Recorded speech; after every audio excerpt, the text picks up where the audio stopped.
इस फिल्म की कहानी 3 ऐसी नन्स के ऊपर आधारित है जो अपनी हवस मिटाने के लिए एक गूंगे बहरे आदमी के साथ ही दिन रात घपाघप करती हैं। अब क्या वो अपने अंदर की खुजली मिटा पाती हैं? ये हम आज की इस एक्सप्लेनेशन में देखने वाले हैं। आज मैं जिस फिल्म को एक्सप्लेन करने वाला हूँ उसका नाम है द लिटिल आवर्स और ये फिल्म 2017 में रिलीज हुई थी। मूवी की शुरुआत में हम सिस्टर फर्नांडा को देखते हैं जो अपनी गधी को लेकर चर्च की तरफ जा रही होती है। चर्च पहुंचते ही उसके सामने सिस्टर जेनवर आती है और वो उससे पूछती है कि तुम पूरी रात कहाँ पर थी। इस पर सिस्टर फर्नांडा उसे बोलती है कि वो इस गधी को पकड़ने गई थी जो रात को चर्च से भाग गई थी। इस पर जेनवरा उससे पूछती है कि रोज रात को ये गधी भाग कैसे जाती है। अब वो दोनों आपस में बातें कर ही रहे होते हैं तभी वहाँ पर एक माली लुड़को आता है और उन्हें गुड मॉर्निंग बोलता है, पर वो दोनों सिस्टर्स लुड़को को गंदी गंदी गालियाँ देकर वहाँ से भगा देती हैं। इसके बाद हम सिस्टर अलेक्जेंड्रा को देखते हैं जो चुपचाप अपने रूम में बैठी होती है। दरअसल सिस्टर अलेक्जेंड्रा का अब इस चर्च में बिल्कुल भी मन नहीं लगता था और वो अब शादी करके एक नॉर्मल लाइफ जीना चाहती थी। अगले दिन अलेक्जेंड्रा के पापा उससे मिलने आते हैं। वो उसे बताते हैं कि उसके लिए कोई भी लड़का मिल नहीं रहा क्योंकि लड़के वाले बहुत ज्यादा दहेज मांग रहे हैं। इस पर अलेक्जेंड्रा उन्हें बोलती है कि अगर वो चर्च में डोनेशन देना कुछ कम कर दे तो दहेज के पैसों का इंतजाम हो सकता है, पर उसके पापा इसके लिए उसे मना कर देते हैं। फिर अगले दिन तीनों सिस्टर्स बुने हुए कपड़ों को लेकर कहीं जा रही थी तभी वहाँ उन्हें वही हरामी माली लुड़को दिखाई देता है जो उन्हें अपनी हवस भरी नजरों से घूरने लगता है। वो तीनों सिस्टर्स भी लुड़को को ऐसा करते हुए देख लेती हैं और फिर वो उसे माँ बहन की गंदी गंदी गालियाँ देकर वहीं पर ही पीटना शुरू कर देती हैं। दूसरी तरफ हम फादर टोमासो को देखते हैं जो सिस्टर्स के बुने हुए कपड़ों को मार्केट में बेचने जा रहा होता है। तभी रास्ते में उसकी मुलाकात लुड़को से होती है जो उसे बताता है कि अब वो इस चर्च में काम नहीं करेगा क्योंकि उन तीनों सिस्टर्स ने उसे बहुत मारा और उसे गंदी गंदी गालियाँ भी दी। इस पर फादर टोमासो उससे रिक्वेस्ट करता है कि तुम प्लीज मत जाओ और आगे से ऐसा नहीं होगा, पर लुड़को उनकी कोई भी बात नहीं सुनता और वहाँ से चला जाता है। इसके बाद हम लॉर्ड ब्रूनो को देखते हैं जो अपनी वाइफ चूची बाई के साथ बैठकर डिनर कर रहा होता है।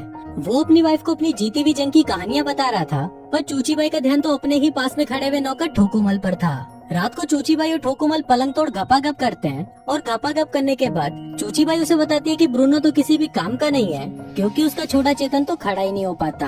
अब वो दोनों अपनी ये बातें कर ही रहे होते हैं कि तभी वहाँ पर लॉर्ड ब्रूनो आ जाता है। अब इससे पहले कि वो ये देख पाता कि उसकी वाइफ के तबले कौन बजा रहा था, उससे पहले ही ठोकुमल वहाँ से कुत्ते की तरह भाग जाता है। फिर लॉर्ड ब्रूनो उसका पीछा करते हुए नौकरों के कमरे में आ जाता है जहाँ पर ठोकुमल सोने का नाटक करने लगता है। लॉर्ड ब्रूनो सभी नौकरों की छाती पर हाथ रख के चेक करता है कि कौन अभी भाग कर आया है।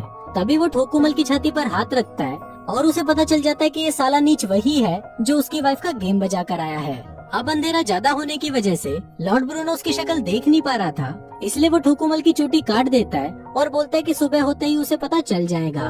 तभी लॉर्ड ब्रूनो के जाते ही ठोकुमल उठता है और अपने सभी साथियों की चोटी काट देता है। फिर अगली सुबह जब लॉर्ड ब्रूनो चेक करने के लिए उनके पास आता है तब उसे पता चलता है कि ठोकुमल ने उसका चूतिया काट दिया है। कुछ देर बाद चूची बाई फिर से गपागप करने के लिए ठोकुमल के पास आती है और उसे कोने में दबोचकर उसके साथ खुले में ही चुम्मा चाटी करना शुरू कर देती है। अब उन दोनों की ये रासलीला ऊपर खड़ा हुआ लॉर्ड ब्रूनो भी देख रहा होता है और वो अपने सैनिकों को ठोकुमल की गोटियां काट कर लाने के लिए बोलता है। सैनिकों को आता हुआ देखकर ठोकुमल वहाँ से भाग जाता है और जंगल में जाकर छुप जाता है। जंगल में ठोकुमल फादर टोमासो को देखता है जो नशे में धुत होते हैं और उनकी कपड़ों से भरी हुई गाड़ी भी पलट चुकी होती है। अब ठोकुमल ये देखकर फादर टोमासो के पास आता है और उनकी मदद करता है। फादर टोमासो ठोकुमल से काफी इम्प्रेस हो जाता है और वो उसे अपने साथ चर्च में ले जाता है। फिर रात को टोमासो ठोकुमल को समझाता है कि तुम यहाँ पर गूंगे और बहरे बनने का नाटक करना, नहीं तो यहाँ की सिस्टर्स तुम्हारा जीना हराम कर देंगी। अगली सुबह फादर टोमासो ठोकुमल को सिस्टर मारिया से मिलवाता है और उन्हें बोलता है कि ये यहाँ पर माली की जॉब कर सकता है। अब सिस्टर मारिया पहले तो उसे रखने से मना कर देती है, पर फादर टोमासो के इंसिस्ट करने पर वो मान जाती है। अगले दिन ठोकुमल चर्च में अपना काम कर रहा होता है। तभी वहाँ पर सिस्टर फर्नांडा आती है और वो ठोकुमल की गर्दन पर कुल्हाड़ी रखकर उसे पूछने लगती है कि तुम कौन हो। पर तभी वहाँ पर सिस्टर मारी आ जाती है और उसे बताती है कि ये हमारा नया माली है और ये गूंगा और बहरा है। फिर रात को फर्नांडा की एक दोस्त मार्था उससे मिलने आती है और फिर वो दोनों अलेक्जेंडर के कमरे में जाकर शराब पीने लगते हैं। फिर थोड़ी देर बाद जेनवरा भी वहाँ पर आ जाती है और फिर वो सभी मिलकर एक साथ गपागप करते हैं। अगले दिन ठोकुमल जमीन की खुदाई कर रहा होता है, पर तभी वहाँ पर सिस्टर अलेक्जेंड्रा आ जाती है। फिर थोड़ी देर तक ठोकुमल से बातें करने के बाद अलेक्जेंड्रा के मन में भी हवस की आग भड़कने लगती है और वो वहीं पर ही ठोकुमल के साथ पेलन कार्यक्रम शुरू कर देती है। वो दोनों गप का आनंद ले ही रहे होते हैं कि तभी चर्च की घंटी बज जाती है और अलेक्जेंड्रा वहाँ से चली जाती है। इसके बाद हम सिस्टर जेनवरा को देखते हैं जो सिस्टर फर्नांडा को अपनी दोस्त मार्था के साथ जंगल में जाते हुए देखती है।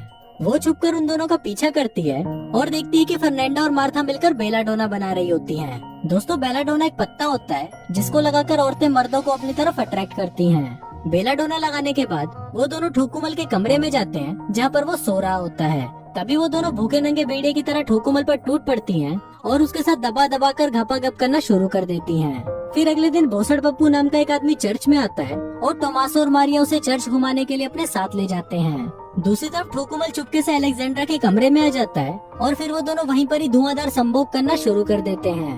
अब वो दोनों अपना कार्यक्रम कर ही रहे होते हैं, पर तभी वहाँ पर एक बूढ़ी नन आ जाती है जिसको देखकर ठोकुमल चिल्लाने लगता है। वहाँ अलेक्जेंड्रा भी ठोकुमल की आवाज सुन लेती है, पर वो उसको इग्नोर करके उस बूढ़ी नन के पास जाकर बैठ जाती है। वहीं ठोकुमल भी उसके पलंग के नीचे जाकर छुप जाता है।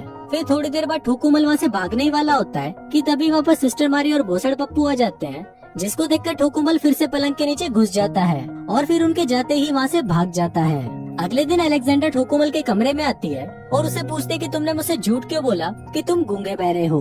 अब ठोकुमल उसे सच बता ही रहा होता है कि तभी वहाँ पर जानवर आ जाती है और उसको देखकर अलेक्जेंडर एक कोने में जाकर छुप जाती है। फिर जानवर कमरे के अंदर आती है और वो ठोकुमल के ऊपर चढ़कर उसके साथ पेलन कार्यक्रम करना शुरू कर देती है, पर तभी उसे फर्नांडा की आवाज सुनाई देती है और फिर वो भी भागकर उसी कोने में जाकर छुप जाती है जहाँ पर अलेक्जेंडर बैठी हुई थी और वो दोनों ही एक दूसरे को देखकर चौंक जाते हैं। फिर कमरे के अंदर फर्नांडा आती है और वो ठोकुमल को किडनैप करके अपने साथ जंगल में ले जाती है। तभी अलेक्जेंडर और जनवरा भी उन दोनों का पीछा करने लगती हैं और वो देखती है कि जंगल के बीचों बीच चुड़ैलों का नंगा नाच चल रहा है और ठोकुमल को उसने पास में ही बांधा हुआ है। अब ये देखकर अलेक्जेंडर और जनवरा समझ जाती हैं कि ये सभी नंगी औरतें ठोकुमल की बलि देने वाली हैं। फिर फर्नांडा जैसे ही ठोकुमल को मारने वाली होती है तभी वहाँ पर जनवरा आ जाती है और उसे ऐसा करने से रोक लेती है। फिर ठोकुमल भी उनको अपनी सच्चाई बता देता है कि वो गूंगा बहरा नहीं है। इसके बाद जनवरा भागते हुए चर्च जाती है और चिल्ला चिल्ला कर सबको बाहर बुला लेती है। उसकी आवाज सुनकर बिशप भी वहाँ पर आ जाते हैं और जनवरा उनको बताती है कि फर्नांडा एक डायन है। फिर बिशप सिस्टर मारिया को बुलाने उसके पास जाते हैं, पर तभी वो देखते हैं कि मारिया के रूम से फादर टोमासो भी बाहर निकल रहे हैं। अभी देखकर सभी लोग चौंक जाते हैं कि मारिया टोमासो के साथ पेलन कार्यक्रम कर रही थी। फिर अगले दिन बिशप सबको सजा सुनाता है और वो फादर टोमासो को ट्रांसफर दूसरे चर्च में करवा देता है जहाँ पर सिर्फ मर्द ही रहते हैं। इसके बाद वो ठोकुमल को वापस लॉर्ड ब्रूनो के पास भेज देता है जहाँ पर लॉर्ड ब्रूनो उसे काल कोठरी में बंद कर देता है। वहीं बाकी तीनों सिस्टर्स को उनकी गलतियों की माफी मिल जाती है, पर उनको ठोकुमल की बहुत ज्यादा चिंता हो रही थी। दूसरी तरफ ठोकुमल काल कोठरी में बंद होता है और तभी वहाँ पर लॉर्ड ब्रूनो आता है और उसे बताता है कि आने वाले कुछ दिनों में उस पर कई तरह के टॉर्चर किए जाएंगे। फिर थोड़ी देर बाद हम देखते हैं कि वहाँ पर एक कछुआ आता है जिसकी पीठ पर एक मोमबत्ती जल रही होती है। दरअसल उस कछुए को उन तीनों सिस्टर्स ने भेजा था ताकि वो उससे सैनिकों का ध्यान भटका सके। फिर जैसे ही वो चूते सैनिक कछुए के पीछे जाने लगते हैं तभी वो सिस्टर वहाँ आकर ठोकुमल को नन वाले कपड़े पहनाती है और उसे वहाँ से ले जाती हैं। वो सिस्टर ठोकुमल की जगह एक पुतला रख देती हैं, जिससे सैनिकों को लगे कि ठोकुमल अभी भी वहीं पर ही है। अब वो दोनों सिस्टर्स और ठोकुमल आजाद हो जाते हैं और दूसरी तरफ फादर टोमासो और सिस्टर मारिया भी एक हो जाते हैं और इसी के साथ ही ये फिल्म यहीं खत्म हो जाती है।